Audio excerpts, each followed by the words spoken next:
ए बिरहा के आप लोग सुन लिया, एक एक लाइन पर आप लोग विचार करिए। हमारे गुरु जी माननीय प्यारे लाल कवि जी बड़ी मेहनत से बिरहा के लिखलन।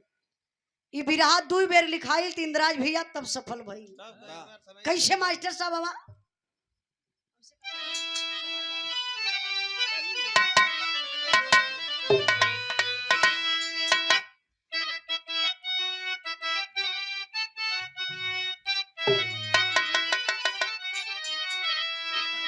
यही धन है लेकर धर्म डूब जाता, यही धन मुहब्बत पे खंजर चलाए, यही धन धरोहर समझ करे के दुनिया मनुजता की देवी को सूली चढ़ाए, खुदा की खुदाई को क्यों छीनते हो, अहम की बहम तुम मिटा कर के देखो, अरे सदा घर उजारे हो नफरत में जाले, जरा घर किसी का बसा करे के देखो।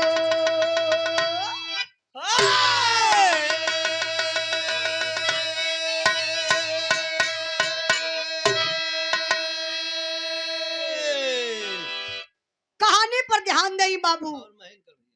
कहा जाता है आज के जमाना में इंसान जितना अपने दुख से ना परेशान बा प्रमुख जी, उससे ज्यादा दूसरे का सुख देख के परेशान हो।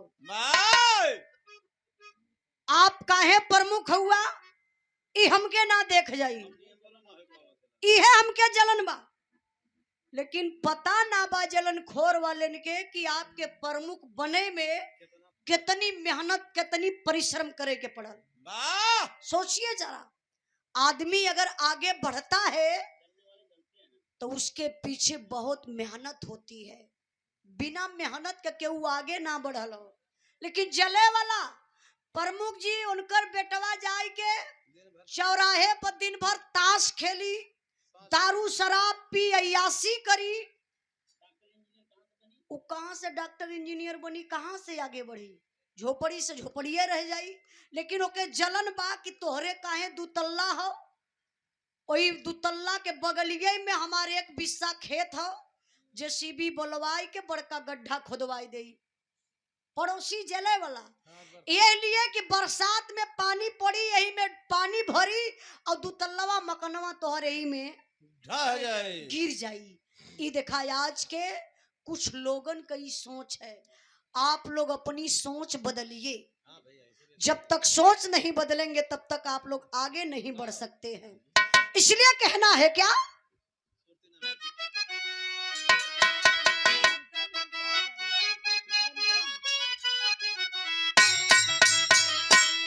मेरे महबूब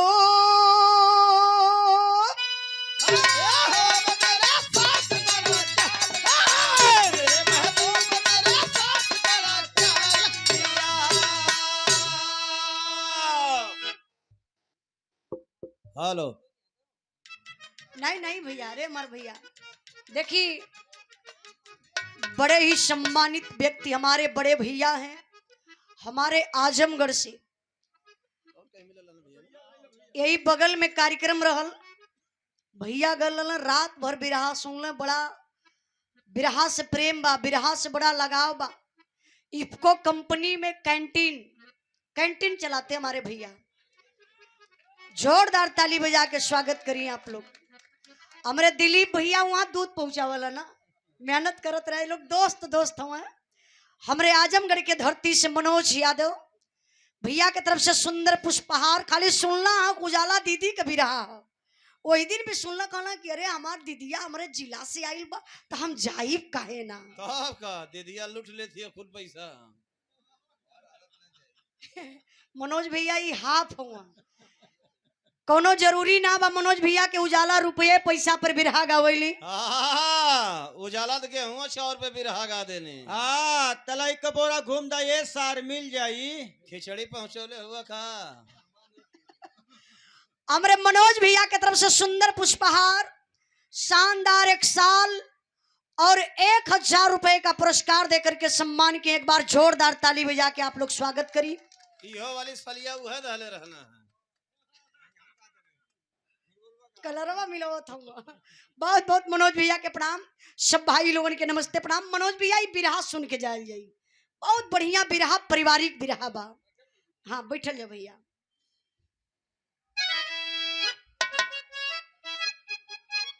भैया भैया भैया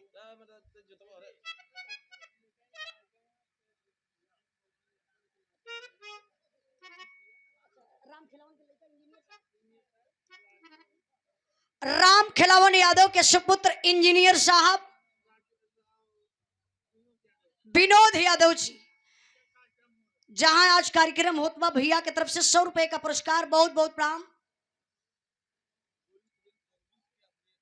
क्या बात है। गोलू यादव मालिक आई, तनी आप लोग कहानी पर ध्यान दें। कहानी कहां से कैसे लिखल गई मास्टर साहब?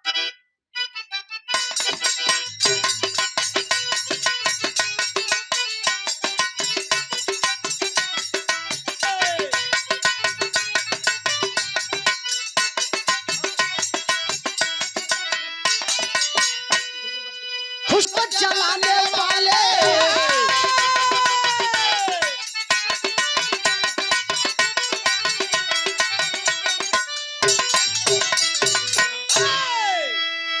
कहानी आप लोग यही से समझ लई। प्रांत बिहार, जहां एक जिला बजौना जिला का नाम बतावल गल छपरा। छपरा जिला का रहे वाला दूगो भाई, भाईन में बड़ा प्यार बा। समय बीतल बा, दोनों भाईन का बियाह हो गयल। बड़के भाई के 3 गो लड़का हो। छोटका भाई शादी के भइले 10 साल बीत गल। छोटके भाई के कौनो औलाद ना बा। भगवान मालिक कौनो बच्चा ना देहलन। चाचा जात हुआ का? जात हुआ? बड़ा सवेरे 15 मिनट और बैठ जाता तो ठीक रहला।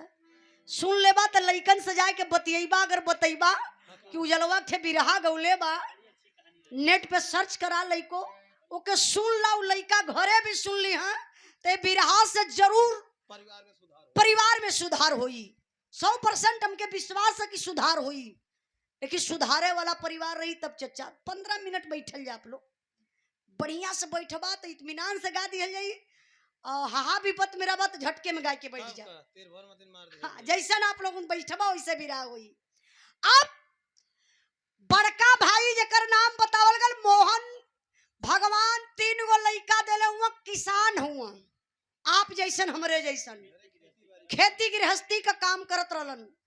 और छोटका भाई शादी के 10 साल बीत गल, कौनो लड़का कौनो औलाद ना बा। छोटका भाई सोहन फौजी जवान हुआ, बैरिकपुर कलकत्ता में ड्यूटी पर तैनात हुआ।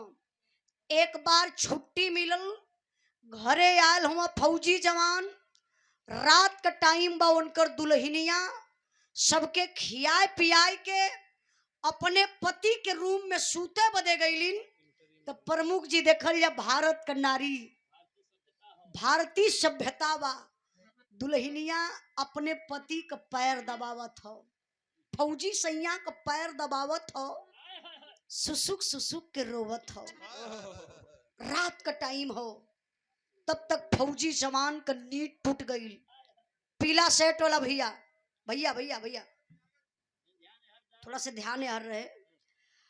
नींद टूटल फौजी जवान का, देखला आंख में आंसू। रात के 11 बजत बा। सवाल कदल फौजी जवान अपने दुल्हन गीता से, कल गीता रात के 11 बज रहा है, तुम्हारे आंख में आंसू, क्यों रो रही हो?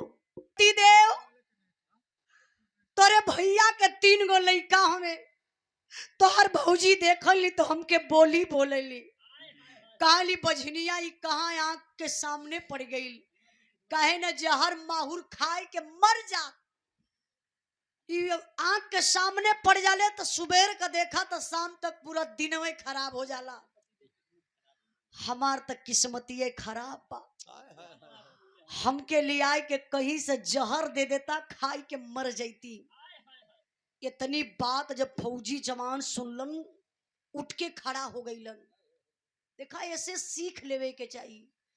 दूसर कौनो मर्द रहत तो सुनत कि हमार भौजी हमारे मेहरारू के ताना मारे ले तो रतिया का जाए के दरवाजा खोलवाए के 4 चप्पल मारत।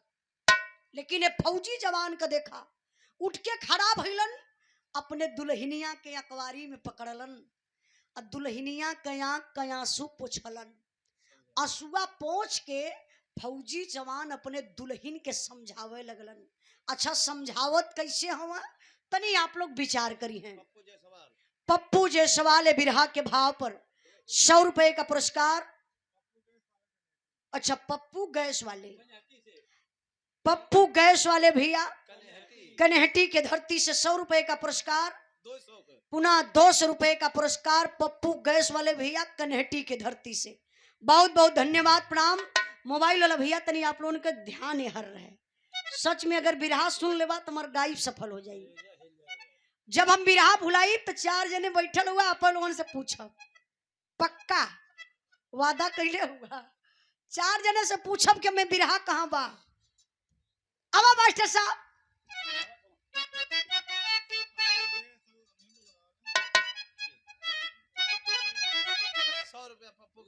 पप्पू गैस वाले बुढ़ैया पर कामे आई हैं। देखा फौजी जवान संतोष कैलस। बिरहा के सुने वाले भैया बाबू कभी भी जल्दबाजी में आप लोग गलत कदम मत उठावल जाई, धैर्य बनावल जाई। धैर्य बनाएंगे सफलता आपको मिल जाएगी। फौजी जवान धैर्य बनौलस, धीरे धीरे समय बीतल। वही अइला में फौजी जवान के दुल्हन गीता के गर्व रह गया। वाह, लगा तो भगवान ऑनलाइन रहना वो समय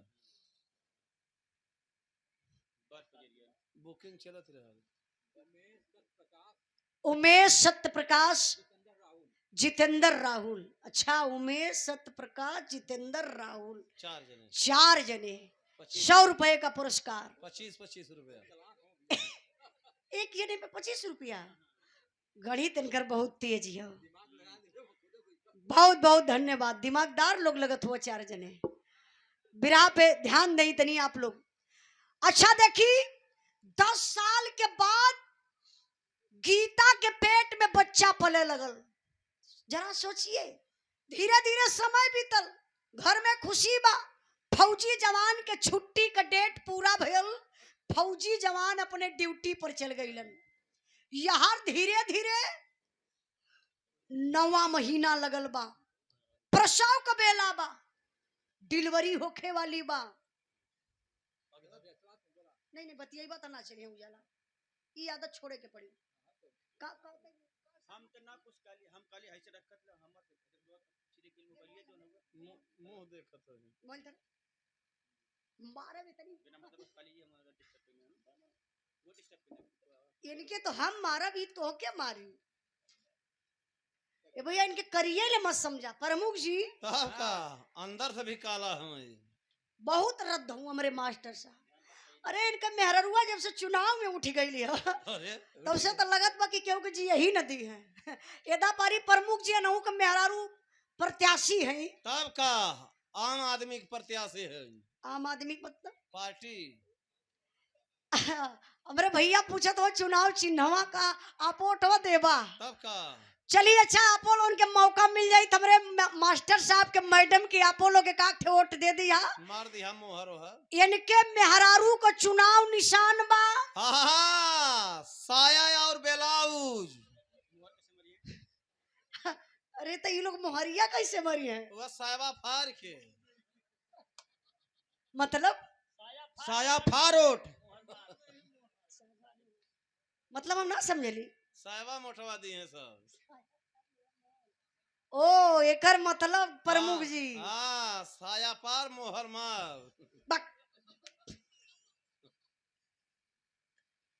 प्रमुख जी अब ठीक रही हैं नहीं चाहत रहा बाय फुलावत अरे हमरो मैडमो उठल है ना हमरो मैडमो उठल है ना अरे उठल है तो तब का डाकी जी हैं।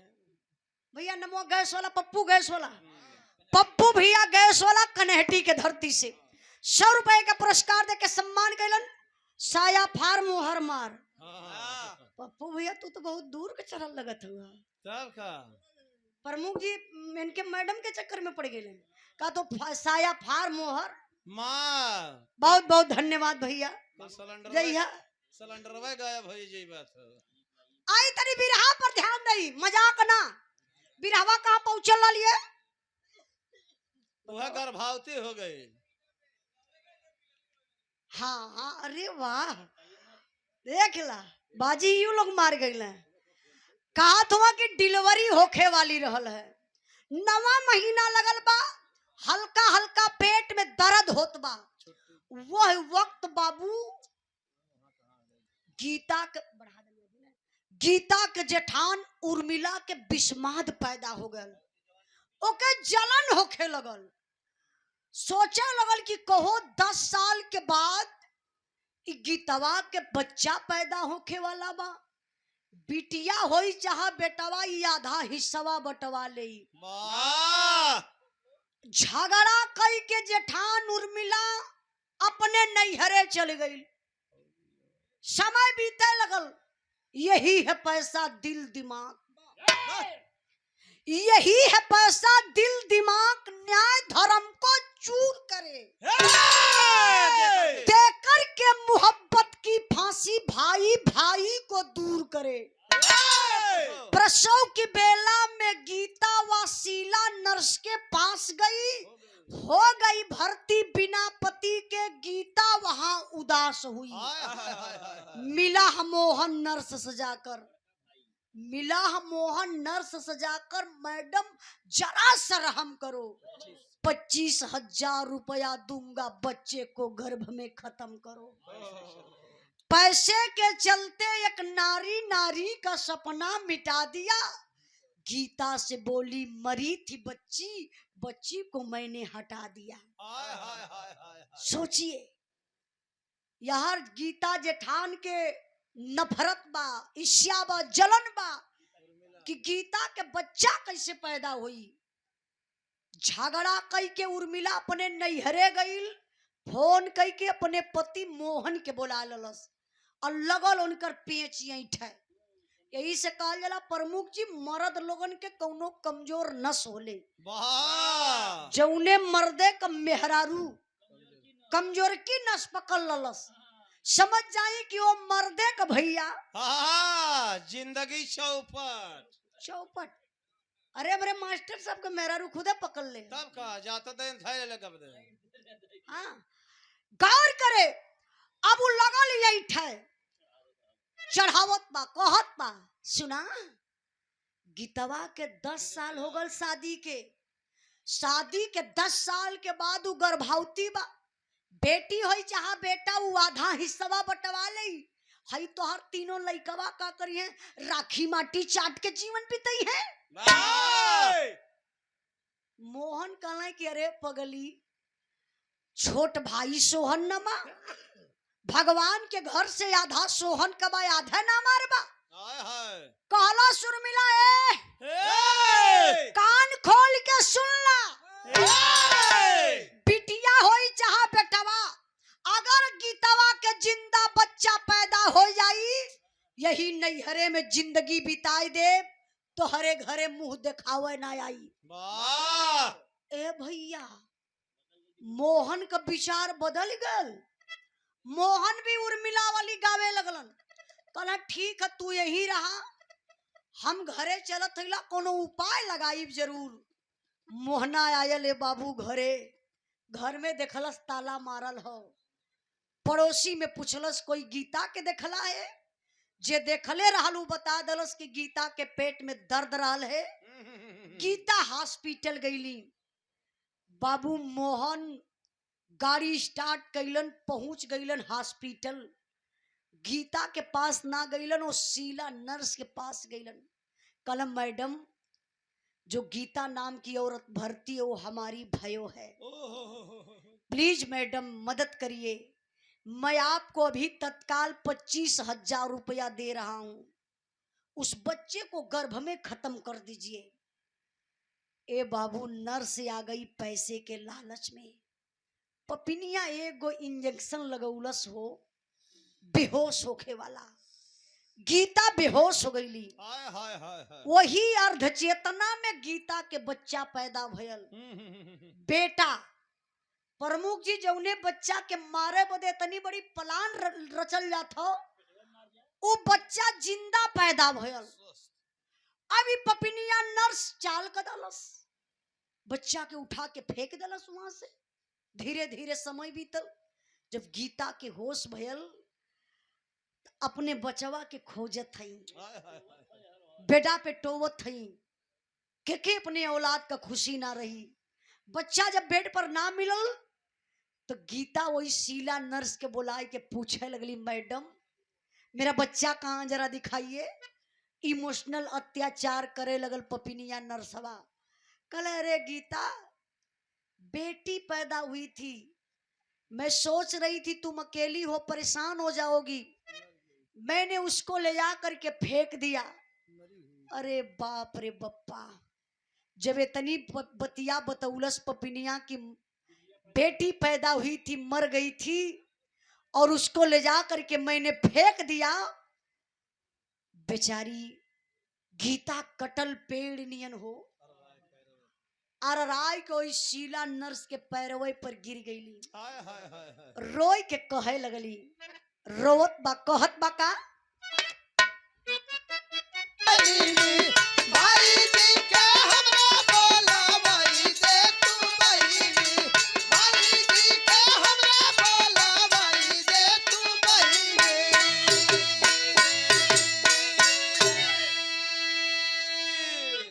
जात हुआ भैया लोगन, हेलो जात हुआ? अगर जात है तो जल्दी निकल। अच्छा खाना खाए, ठीक है ठीक है, टाइम भी हो गई बा, टाइम से खाना पानी हो जाला तो अच्छा रहेला। निकलो भैया, प्रेम से आराम से खा ला। जरा गौर करे बिरहा पर बाबू, गीता के दर्द बा। जरा आप सोचिए, कहीं आपका औलाद होता तो आप क्या करते? रोवत बा गीता, काली मैडम मेरी बच्ची पैदा हुई थी, मर गई, प्लीज मैडम मेरी मरी हुई बच्ची मुझे दे दो, मैं एक बार देखना चाहती हूँ। मुझे पड़ी थी मेरी बच्ची कि मेरे पति देव को पड़ी थी, मैं उसका चेहरा देखना चाहती हूँ, प्लीज प्लीज मैडम मेरी बच्ची दे दो, मेरी बच्ची की लाश दे दो, मैं अंतिम संस्कार अपने हाथ से करूंगी। नरसवा इतने में प्रमुख जी गुस्सी आ गई। कल सर दुष्ट, चिल्ला रही है, रो रही है, मैंने क्या गलत किया? अरे बेटी पैदा हुई थी, मर गई थी, उसको मैंने फेंक दिया, क्या गुनाह किया? अच्छा सुन गीता, अगर रोना है चिल्लाना है तो मेरे हॉस्पिटल से निकल जा, और नहीं तो इलाज करवाना है तो शांति से इलाज करवा ले। अब तो गीता है और टूट गई। कहने की मैडम डांटिए मत, मैं चली जाऊंगी, मेरे भाई जी को बुलवा दीजिए। भाई जी कौन? अपने जेठ के बुलावे, कहली वही मोहना के, पौलस संदेशा मोहन। गाड़ी स्टार्ट कैलस, पहुंच गल हॉस्पिटल। अब वो शीला नर्स के पास ना गल, डायरेक्ट गीता के पास गल। तो जाय के खेला का कर था, इमोशनल होई के रोवे लगल। कल गीता, लगता है मालिक को मंजूर नहीं है कि तुम्हारे गोद में बच्चा खेले, क्या किया जाए? चलो चलो घर चलते हैं, जो हुआ सो हुआ, उसको छोड़ो, पीछे छोड़ दो। गीता अब तो और टूट गई। कहत बा का, कहत बा मोहना,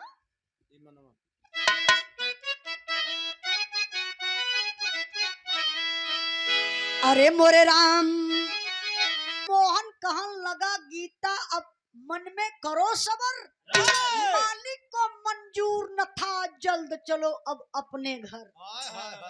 मोहना कलश से गीता चलो घर चलते हैं, क्या किया जाए।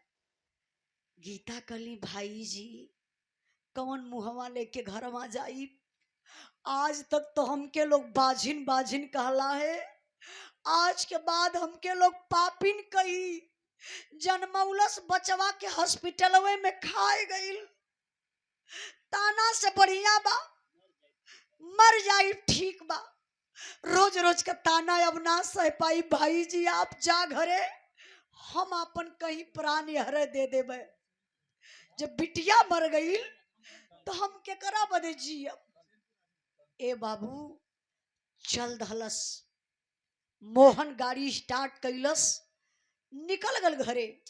सोचत बा रास्ते में सोहन छोट भाई बा,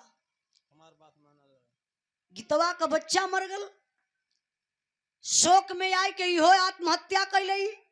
छोट भाई है बात मनबे करेला, फोन आई सोहन के तेतने तो कहे के बा गीता के पेट में दर्द होत रहल, डिलीवरी टाइम, जच्चा बच्चा दोनों सथ में खत्म हो गईलन। इहे सोचते बाबू पपियवा सोहन घरे जात बा, सॉरी मोहन पपियवा घरे जात बा, गीता बेचारी के डोले भर के शक्ति ना रहल, सड़क को पार गईली, आत्महत्या करे के कोशिश करत हई। तबले दिल में एक सवाल उठल, मैं मर जाऊंगी, बिटिया मर गई, मैं नहीं बर्दाश्त कर पा रही हूँ, मैं भी मर जाऊंगी, मेरे पति फौजी जवान है, देश के रक्षक है, और दो मौत कैसे बर्दाश्त करेंगे। मरने से पहले एक बार अपने पति से बात कर लेती हूँ। आखिरी बार गीता अपने पति के पास फोन लगाती है। बैरिकपुर कलकत्ता में फौजी जवान भोजन करने बैठा था, फोन नहीं उठ रहा है। एक भाई बगल में बैठा था, बोला अरे सोहन देख तेरा फोन बज रहा है। सोहन फोनवा उठौलन, कहला अरे यार ये तो तुम्हारे भाभी का फोन है। फोन के रिसीव कैलन, पहला वर्ड सोहन बोला था हेलो, अरे गीता कोनो शुभ समाचार बताया, का हाल बा। बेचारी का शुभ समाचार बताई, टूट गई है, अंदर से बिखर गई है, रोने लगती है, फोन पर अपने पति देव से कहती है। इसी भाव पर सम्मान के पप्पू गैस वाले भैया 1 करोड़ के भाव पर 100 रुपए का पुरस्कार, बहुत बहुत प्रणाम। कौन यादव? टेम्पू यादव भैया, ननकू यादव, टनकू यादव, अच्छा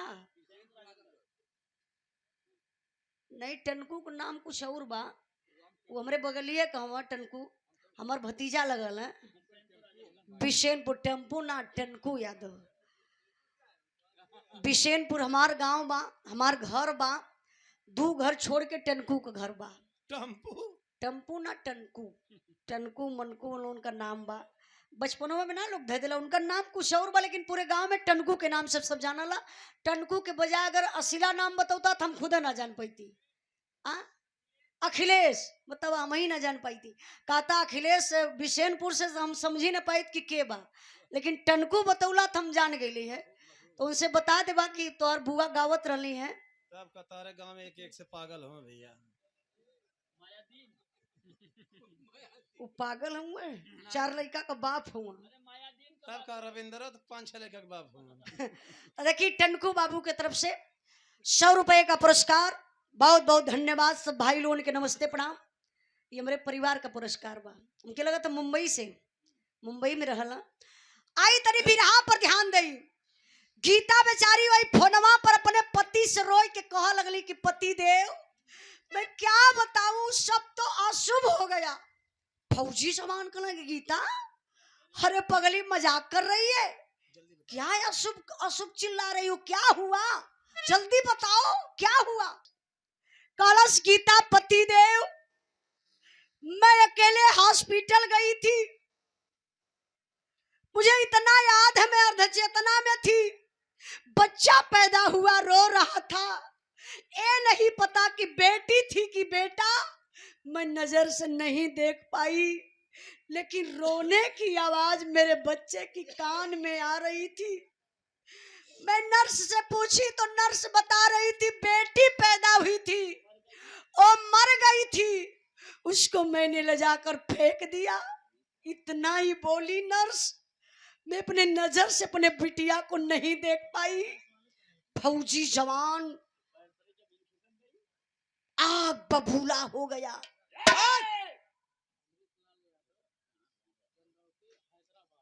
अमृतलाल यादव चंदौकी हैदराबाद के धरती से 105 रुपए का पुरस्कार, बहुत बहुत प्रणाम। पप्पू गैस वाले भैया कनेटी के धरती से 100 रुपए का पुरस्कार, बहुत बहुत प्रणाम। नीरज क्रेन सर्विस 51 रुपए का पुरस्कार देके सम्मान के लिए भैया के बहुत बहुत प्रणाम। जरा गौर करे बाबू, फौजी जवान गुस्सा में लाल हो गई लन। कलर गीता भैया के ना पता बा का, भैया से ना कुछ कहलू का। गीता कहली भाई जी अइलन, कौनो उपाय ना लगौलन, हमके घरे लेके जात रहलन, हम घरे ना गईली, बस हमार तोहार आखिरी बात होत बा, फोन कट जाई, आत्महत्या कर ले, अब हम मर जाई, जीब नहीं। फौजी जवान के आंख से आंसू छलक आया। कल गीता तुम पागल हो गई हो, बेटी पैदा हुई थी, बेटी मर गई, मैं अभी जिंदा हूं, तुम टेंशन मत लो गीता, मेरी बात सुनो। बारे फौजी जवान करत काऊ प्रमुख जी हमारे करुणस के बिरहा में बिहार। अब यहाँ सवाल खड़ा होत बा कि ना घरे गईलन ना फौजी जवान हॉस्पिटल पहुंचलन। आखिरकार वो फौजी जवान पहुंचलन कहाँ? बिरहा में मास्टर साहब उहे भाव बा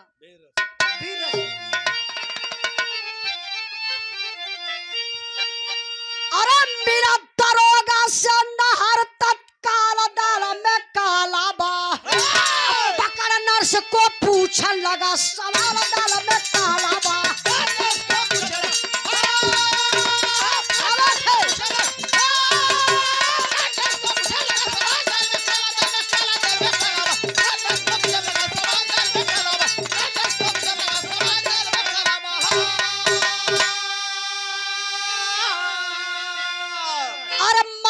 जिंदा बच्चा, वो बच्चा माथा मारा था, उसको तूने फेंक दिया, क्या अधिकार तुम्हारा था?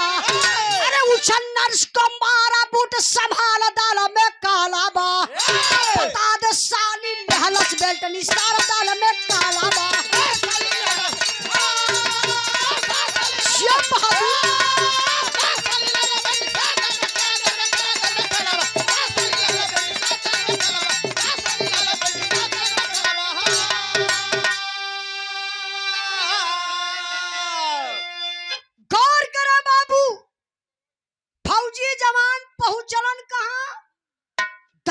साहब के पास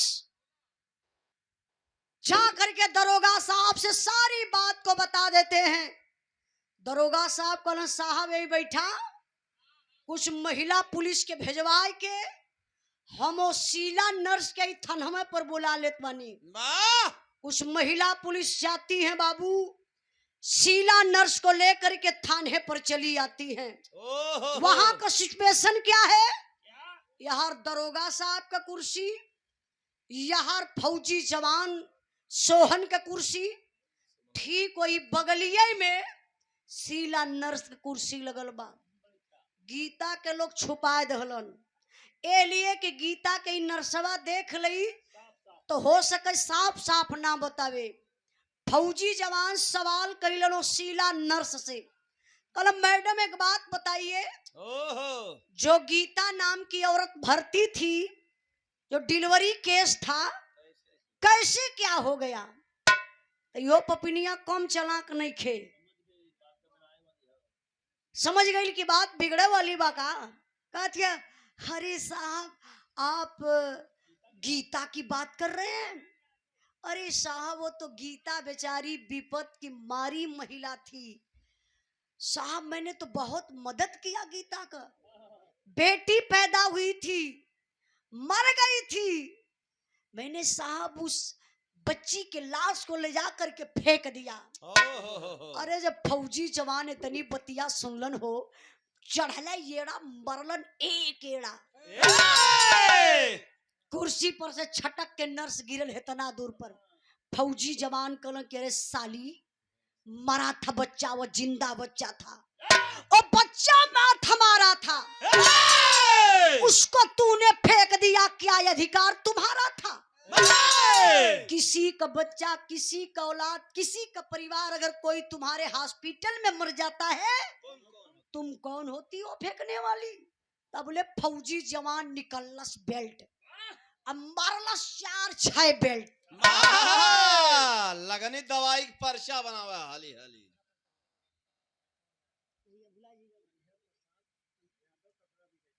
आप हरिहर प्रसाद यादव, कटरा विजयनी की धरती से, कटरा विजयिया की धरती से 100 रुपए का पुरस्कार, भैया के बहुत बहुत प्रणाम। अच्छा कौन स्टोर रूम भैया? अच्छा अच्छा, स्टोर रूम का चाबी जेकरे भी पास हो भैया, आप चाबी लेके घरे जाई, मालिक महोदय प्रधान जी वहां इंतजार करत हुआ। स्टोर रूम का चाबी आई तरी बिरहा पर ध्यान दई बाबू, बस 5 मिनट और ऐसे बैठल नहीं। बिरहा बा आखिरी लाइन, आखिरी भाव तनी बोल नहीं प्रमुख जी, जरूरी है बा। धर्मेंद्र यादव फौजी, जम्मू कश्मीर, दैलापुर के धरती से 100 रुपए का पुरस्कार देकर के आप सम्मान किए, आपके चरणों में बहुत बहुत प्रणाम, आशीर्वाद कचा रही। तनी बिरहा पर आप लोग विचार करें।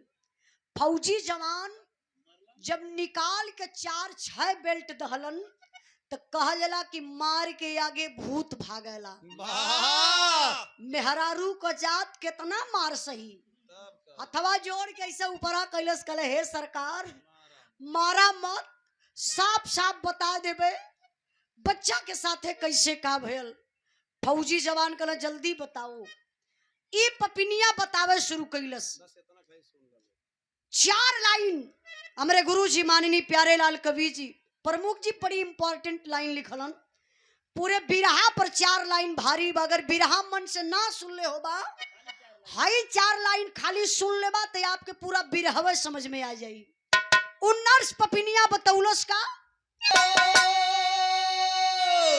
ई पपिनिया कलस है सरकार, हमके मारत हुआ ना, हमार गलती नहीं खे, हम पैसा के लालच में आई के अपन ईमान बेच डाली साहब, बहुत बड़ी गलती कैली। फौजी जवान कहले कि पैसा, कैसा पैसा, कौन सा पैसा, कौन दिया पैसा? तब वो बतावत बा पपिनिया नर्स कैसन पैसा, के देहले बा पैसा? तो हर बड़का भैया दिहल हम के रुपया साहब,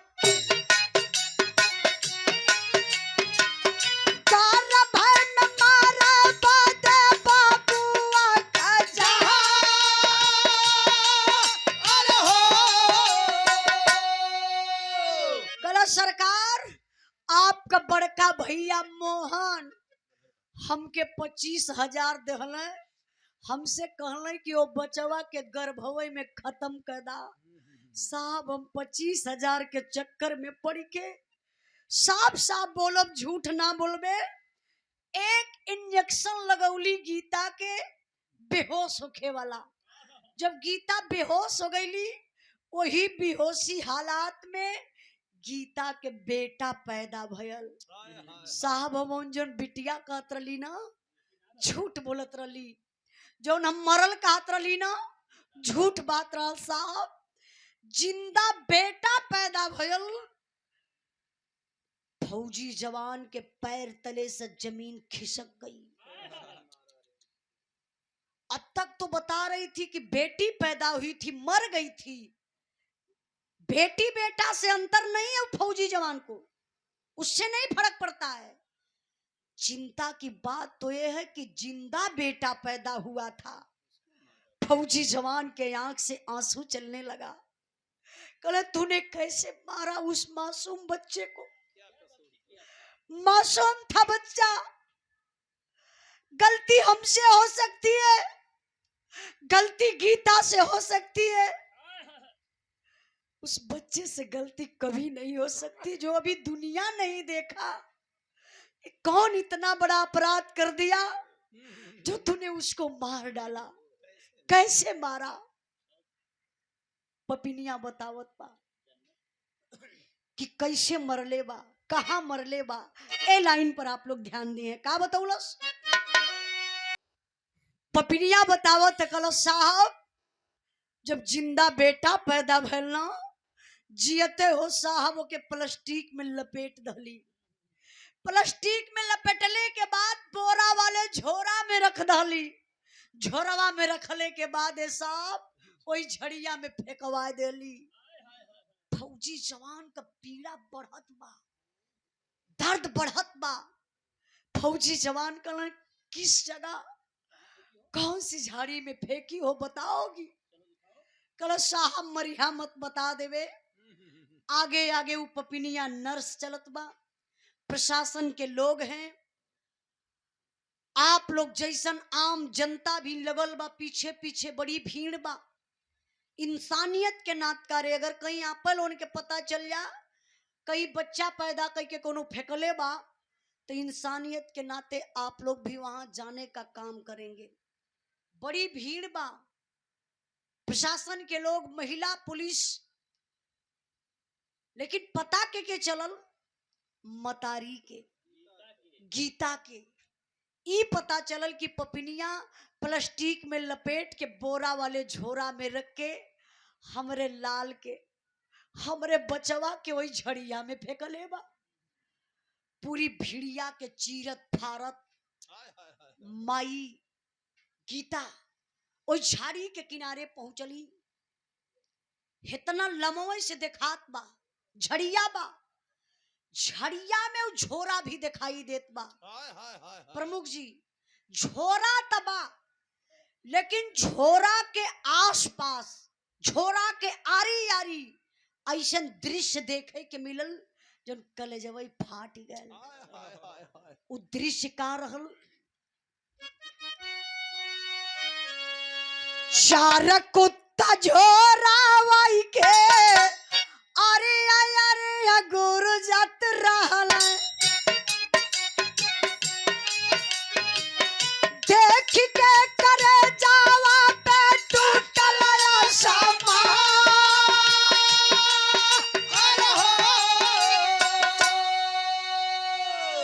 झोरा के पास चार गो कुत्ता, बड़े बड़े कुत्ता हैं, आपस में गुरछत हवे। ओई झोरवा के खींचा तानी कैले हुए। मतारी कलेजा पे हाथ रख के लगल पीटे, कलस हाय राम काय आपका बिगड़ले रली की दिन देखावत हुआ। आज इंसान इंसान का ना भयल हमरे लाल के पपिनिया ए झड़िया में फेंकले बा। उ कुत्ता, उ जानवर हमरे लाल के नोच नोच खैले हुईन। लाल का हड़ो मांस ना पाई देखे बदे, लेकिन माई का ममता बे बाबू। माई दौड़ के पहुंचत बा झोला के पास तो होत का बा? झोरवा के पास गईली लड़का का मोतरिया बाबू। झोरवा में जियत रहल सुगना हो नादा।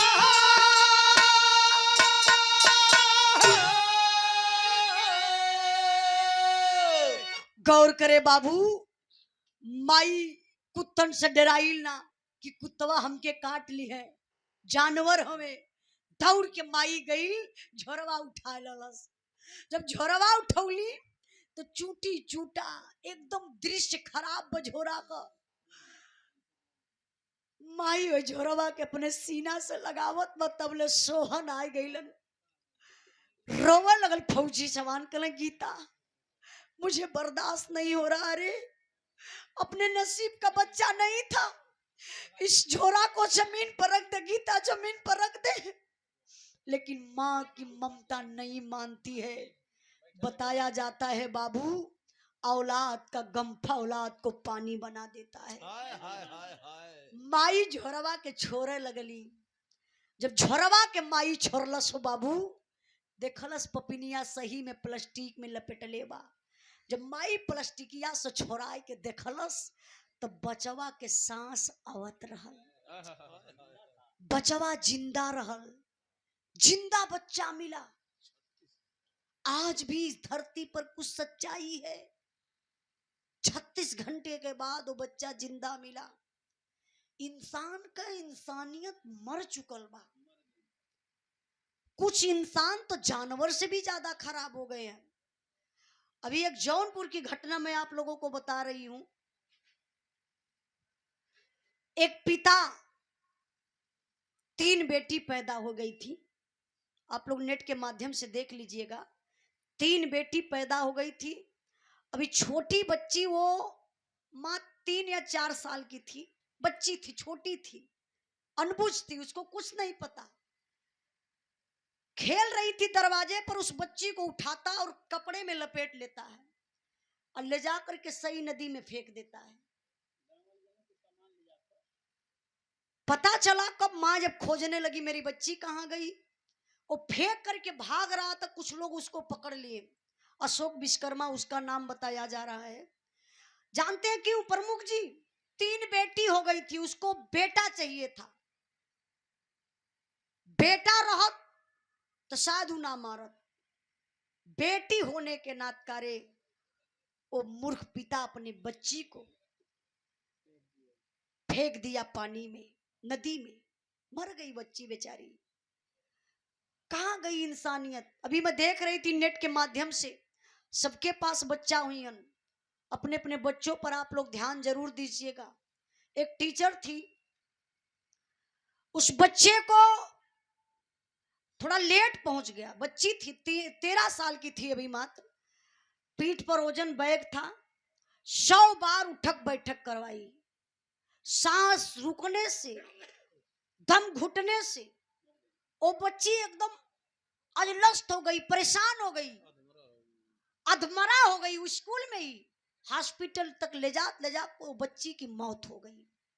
जरा सोचिए इंसानियत कहाँ गई। अरे लेट बच्ची आ गई, डरवाते आप, मारते उसको हल्का फुल्का। अब ऐसा मत करिए कि उसका जान ही ले लीजिए। तो मैं आप लोगों से कहना चाहती हूँ कि आप लोग भैया अपने बच्चों का ख्याल स्वयं रखिए। बेटी बेटा में अंतर मत रखिए। जो काम बेटा नहीं कर सकता है वो बेटी काम करके दिखा देगी आपको। कहाँ आज इस क्षेत्र में बेटी नहीं है? चाहे वो पायलट की बात करिए, चाहे डॉक्टर की बात करिए, चाहे इंजीनियर की बात करिए, चाहे बॉर्डर की बात करिए, चाहे चांद पे जाने की बात करिए, चाहे आज बिरहा जगत की बात करिए। हर जगह बेटियां अपना पैर पसार चुकी हैं। तब का बेटा निकल गया, बेटी खड़ी है। हाँ यार, सही मौके का बात बोल रहा है। आई तो देखी 1 करोड़ के भाव पर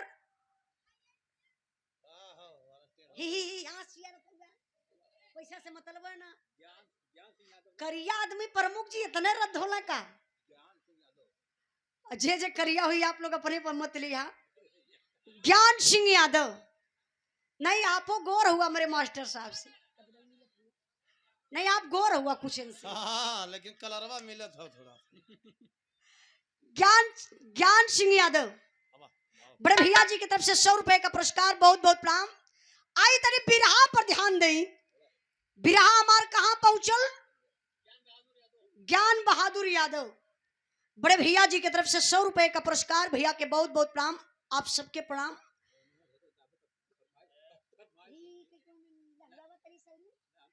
बिरहा पर ध्यान दे बाबू। अच्छा, ज्ञान बहादुर यादव इस कार्यक्रम के आयोजक महोदय, बहुत बहुत प्रणाम। 100 रुपए का पुरस्कार देके सम्मान किए। तनी आप लोग बिरहा के आखिरी पॉइंट पर ध्यान दें। आप बच्चा जिंदा मिलल, सारे लोग इकट्ठा हो गए। छोटके भाई सोहन का सवाल बड़के भाई मोहन से बा। हथवा जोड़ के मोहन के पैरवा पर छोटका भैया सोहन गिर गए। कहना भैया कई भौजी ऐसन कैले हो तो कहाँ ले बर्दाश्त करता। आज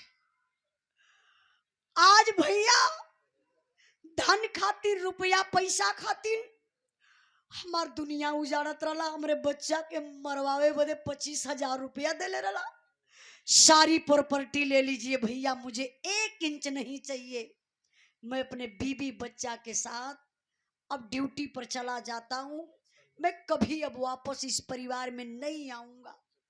जब तक जीवित रहूंगा सर्विस का आधा पैसा भी भैया आपको भेजवाता रहूंगा। देखिए सोहन की सोच, इतना पर भी आधा पैसा भेजवावे के तैयार हैं। समय बीतल, फौजी जवान अपने बीबी बच्चा के लेके कदम आगे बढ़ावत हुआ। तब ले दरोगा साहब आवाज उठा दिले, सोहन रुको रुको, कहाँ जा रहे हो? कहला साहब मैं ड्यूटी पर जा रहा हूं, अब कभी वापस नहीं आऊंगा लौटकर इस परिवार में। गलती से भी आ जाऊंगा तो भैया भाभी समझ लेंगे मैं हिस्सा लेने के लिए आया हूं, जा रहा हूं। दरोगा साहब कहला कब तक पैदल जाओगे? आओ मेरी गाड़ी में बैठ जाओ, बस स्टॉप तक छोड़ देता हूं। सोहन कहला साहब जौने गाड़ी में भैया भौजी की हथकड़ी लग के जाई तो उन्हें गाड़ी में कौन मुंह लेके जाई वो साहब, आप लोग जा, हम यहाँ से पैदल ही निकल जाई। फौजी जवान 2-4 कदम आगे बढ़ौलन। यार मोहन के औरत के और वो शीला नर्स के हाथ में हथकड़ी लगाए के दरोगा साहब ले जात हुए जेल में बंद करे बदे। और सोहन जब आगे बढ़त हुए तो पूरी पब्लिक मोहन के केहू ना देखता, सब लोग सोहन के तरफ देखत बा। एक बुढ़वा तो रोवे लगला, हथवा मीज मीज के कहा बारे मोहना ते सोहन के साथे ऐसन कैले देख जात बस। सोहन कसम खाई के जात बा अब कभो ना आई तो के मोहन ऐसन ना करे के चाहत रहल। तबले तो बाबू गजब हो गयल। अच्छा गजब का भेल? वही पब्लिक में से एक ऐसन आवाज आइल जो करेजवई के चीर लहलस। वो आवाज के कर रहल, कैसन रहल, तनी आप लोग विचार करी।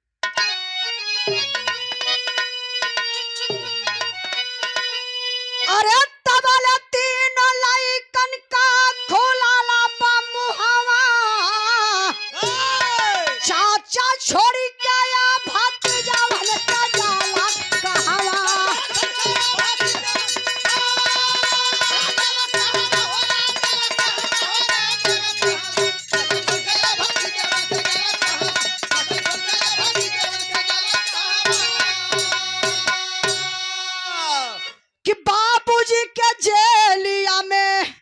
पुलिस लेके जाई हमहन के पढ़ाई और लिखाई के खिलाई।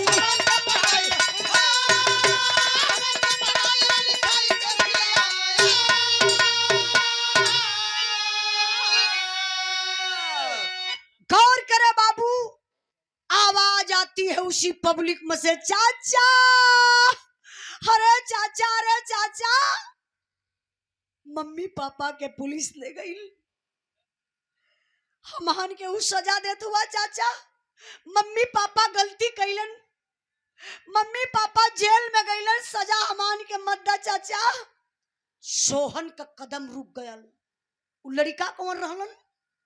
प्रमुख जी मोहन का 3 लड़का रहला।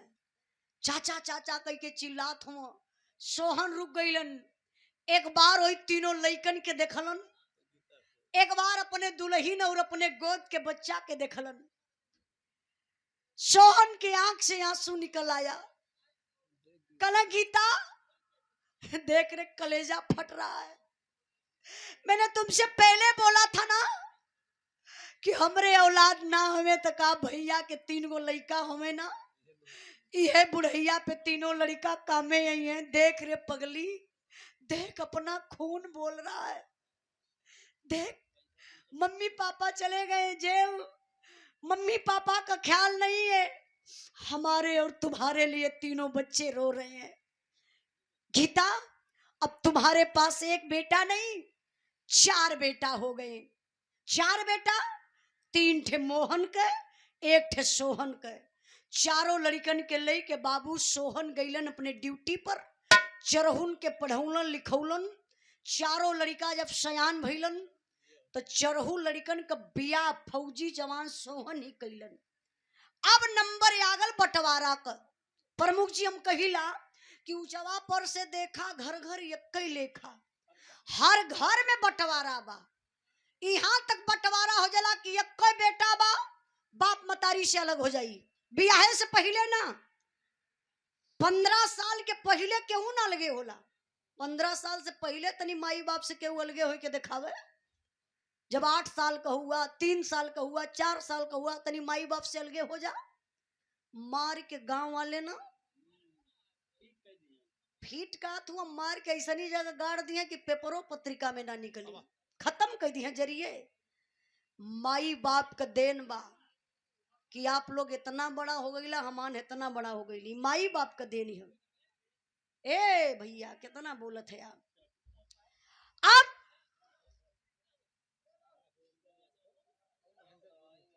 राघवेंद्र यादव महेंद्र गुरु जी की तरफ से 100 रुपए का पुरस्कार, बहुत बहुत प्रणाम, आशीर्वाद का चाह रही। बिरहा पर ध्यान दें बाबू।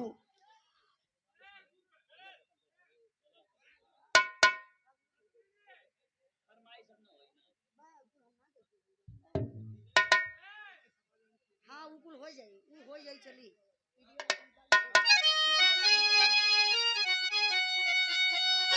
ध्यान दई तनी बिरहा पर। बिरहा का आखिरी पॉइंट बा, जब अलगा का नंबर आयल तो 20 बीघा खेत रहल। प्रमुख जी टोटल 20 बीघा खेत रहल दोनों भाईन में। अब 10 बीघा सोहन का बनत बा, 10 बीघा मोहन का बनत बा। बंटवारा होई नियम से तो 10 बीघा सोहन का लड़का के ले, 10 बीघा में से मोहन का तीनों लड़का ली है। लेकिन नहीं मेरे बाबू, बराबर बराबर हिस्सा सोहन 5-5 बीघा और चरहू लड़कन के नाये बराबर हिस्सा कैलन। भाई हो तो ऐसा सोहन जैसा, मोहन जैसन भाई होखे के रहे। हाँ तो जन्मता सारे मर जाए तो ठीक हो। हाँ पैदा हो मर जा, उनको छुट्टी हो जा, ताकि उस समाज के गंदा न कह पावे। तो बाबू हमार बस भैया खत्म है नालों के पंचायत से पहले हम खत्म कर दे। समय भी खत्म हो गई। बिरहा प्रमुख जी अभी खत्म भइल, कुछ गावे बजावे में गलती भइल हुई तो ये आप लोग क्षमा करने का कष्ट करिए। वो लोग दूसरे मिजाज का, वो मिजाज हर चलत ना। आखिरी लाइन, गुरु बिहारी गुरु गणेश गुरु राम लाल गुणकारी, स्वर्ग गए चंद्रिका कवि बच्चन जी बने पुजारी। अरे मनवा जहिया पैसा पर बिकी, उजाला प्यारे लाल